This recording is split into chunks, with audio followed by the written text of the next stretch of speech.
Question number 424 Shri Chauhan Ravindra Vasant Rao. Question number 424। माननीय मंत्री महोदय। Sir, is laid on the table, sir. Honourable member. धन्यवाद अध्यक्ष महोदय।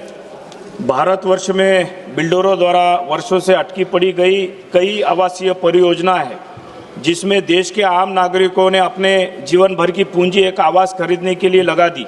एक तरफ तो इन परियोजनाओं में धन लगाने वालों व्यक्ति बैंकों में किस्त और ब्याज भरता रहा, दूसरी समय पर मकान न मिलने के कारण किराए के मकान में किराया भी भरता रहा।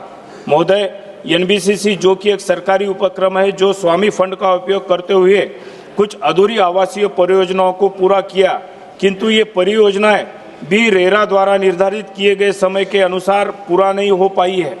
मैं माननीय मंत्री जी से यह जानना चाहूँगा कि क्या सरकार एनबीसीसी की कार्यप्रणाली की समीक्षा करने के पर विचार करेगी और सरकार आवंटियों को ब्याज की इस विकट परिस्थिति से निकालने हेतु कोई कदम उठाने पर विचार करेगी।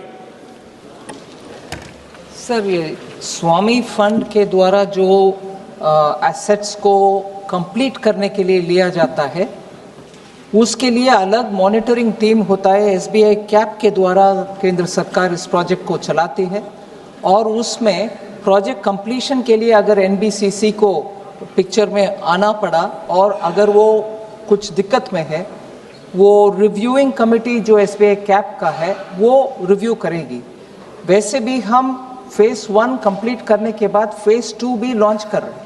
इसीलिए इस स्वामी फंड के द्वारा जो रेस्टोरेशन हो रही है, उसमें अच्छा सफलता मिलने के कारण ही आगे सेकेंड फेज भी हम ले आ रहे हैं। स्पेसिफिकली अगर माननीय सदस्य का विषय में कुछ दिक्कत है एनबीसीसी का विषय में, वो कॉर्पोरेट अफेयर्स को भी लिख सकते हैं या हमें डीएफएस के द्वारा मंत्रालय को चिट्ठी लिख सकते हैं, हम आगे लेके जाएंगे। Honourable member supplementary.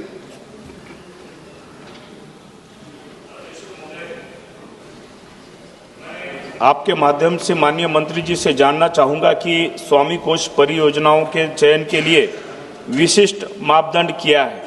मेरे संसदीय क्षेत्र नांदेड़ में स्वामी फंड जारी न करने के क्या कारण है और चयन प्रक्रिया को और अधिक पारदर्शी बनाने हेतु सरकार ने क्या कदम उठाए। सर, स्वामी फंड एक पेंडिंग प्रोजेक्ट को पिकअप करने के लिए 6 मापदंड है सर।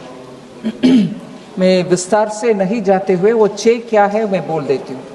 रेरा रजिस्टर्ड प्रोजेक्ट होना चाहिए, फिर डिलेड और स्टॉल्ड ऐसे स्टेटस माना जाना चाहिए बैंकों के द्वारा या रिव्यूअर के द्वारा।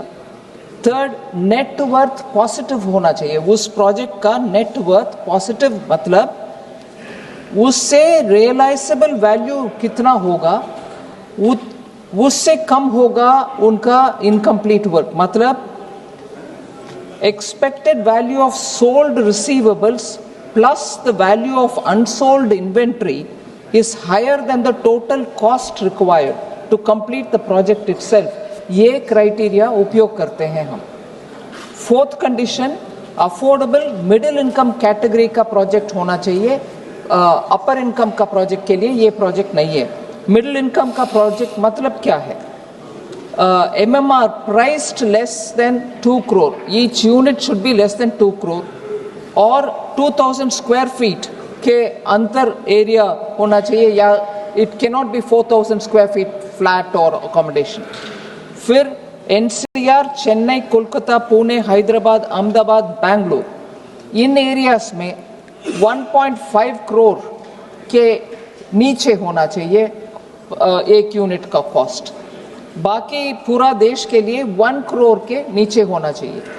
Fifth condition sir, minimum construction तब तक 30% कंप्लीट होना चाहिए, क्योंकि तब ही अगर वो स्टॉल हो गया है हम जाकर के उनको कंप्लीट करने के लिए आएंगे।